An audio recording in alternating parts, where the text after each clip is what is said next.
Safe guys, Formula here. Welcome to a new video.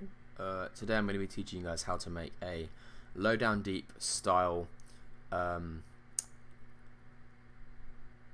bass and kind of just track in general.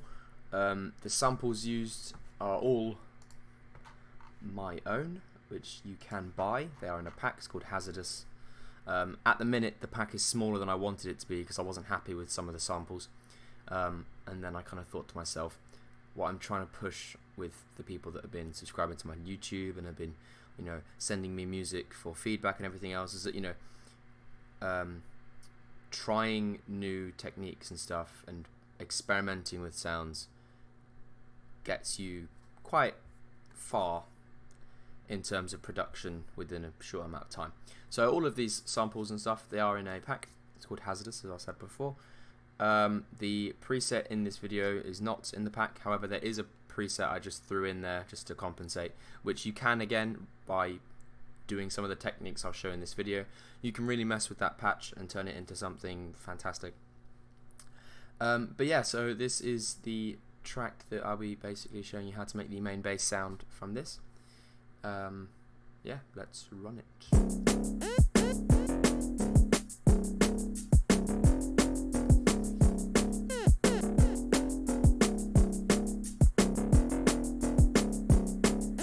So everything in this video apart from this effect here, that won't be in the pack, but everything else you see here is including this bass chain, which is available to purchase on my shop. I use it in quite a lot of my tracks. If you want to be cheeky and print screen it, you can, but it's entirely up to you for whether you want to support me. It's been fantastic having all of the support through Patreon and everything else, so I really appreciate that. But yeah, so let's get into the patch really quick. Let's just talk about some of the stuff that's going on here. Obviously I'm not a massive technical guy, I don't know 100% what I'm talking about, but in my head I know what it does. So it is a very simple sound. Let's just turn off the post altogether. So again, already that is quite a low down, deep, jump up, kind of old school kind of sound. But yeah, so it's a very simple patch. I've got my notes next to me here, so let's get into it. I'm gonna initialize this. Oh, I always do that every time. Right, so we'll start out here. We need basic shapes on oscillator A. We're gonna get the wavetable position. We're gonna leave it at 1. Obviously, personal preference, you can whack it up to whatever you want, depending on the sound you kind of want to go for. But for this specific sound, we're gonna stick to wavetable position 1. We're going to use sync window half. We're going to take that up to about 6.18%. So for it to get there. There we go. Again, you can type it in, but I'm just being a little bit lazy. So already we have the bass sound. So this oscillator A is the most prominent part of the whole sound. So that's what we've got right now. Then we're going to get the envelope. We're just going to drag this out a little bit just so that we can make it plucky. You can really just get some ideas down without having to hold the notes. Obviously we need to put mono on, otherwise we're going to get notes crossing over each other and causing unwanted horrible sounds. So yeah, I think that's it for the first section. So that's that. We're going to turn on the filter. We're just going to put the cutoff at I think it's 2,900, but anywhere around there. Personal preference. If it works for you, it works. If it doesn't, it doesn't. I'm not stopping you. That's the whole great thing about Serum, is the amount of stuff you can do with it. We're going to use distortion. I believe the only thing I did here was I turned post on and I just dragged this down to about here. Again, personal preference. Big important part of making music. Now the drive it's an important part to this because, sorry, I just had my lunch. To get that grit sound,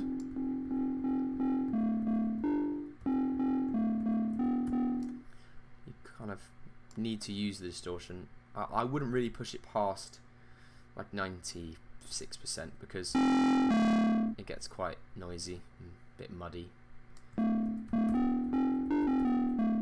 So that's pretty much the patch in itself, really. We're going to add some sub, and we're actually going to use LFO1 here now. You're going to want to make this position, or just this pattern, sorry. Bring that down a little bit. Again, if you don't want to make this specific plucky sound, you can make a roller bass out of this. If you just use that.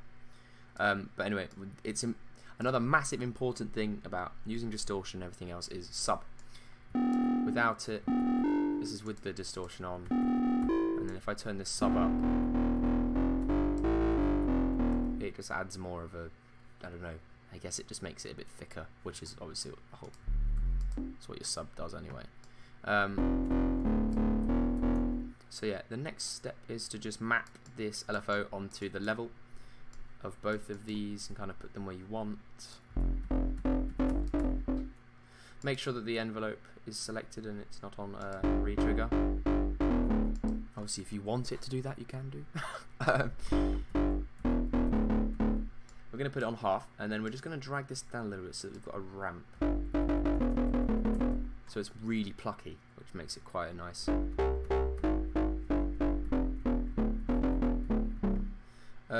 Right, so that is pretty much it.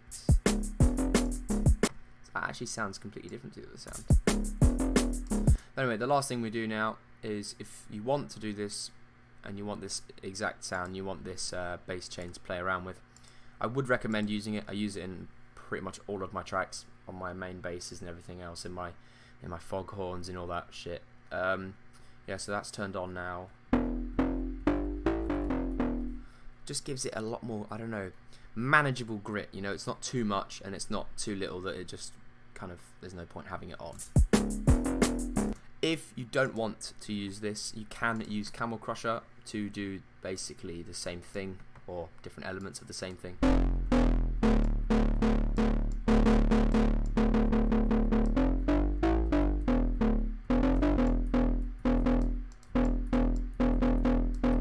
Just play around with it a bit.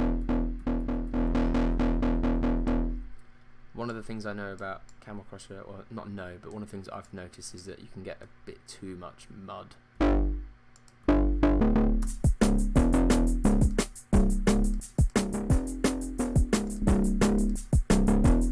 But you know what? Personal preference is personal preference. So that is pretty much the sound. That's kind of a low down deep style thing going on here. I will be putting out at some stage a jump up preset pack, and there will be some sounds very similar to this sound inside that pack. But I would recommend trying to, you know, get creative with this patch. You know, you can really do a lot with the techniques that I've used in making some pretty interesting sounds. But yeah, so that is the tutorial regarding the Serum presets and everything else. This drum pack, I'll quickly run through it. So this is the demo.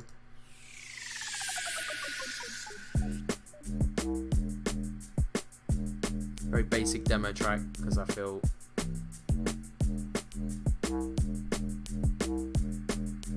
making a really complex demo track would be a bit silly, because half of the sounds wouldn't be in the pack.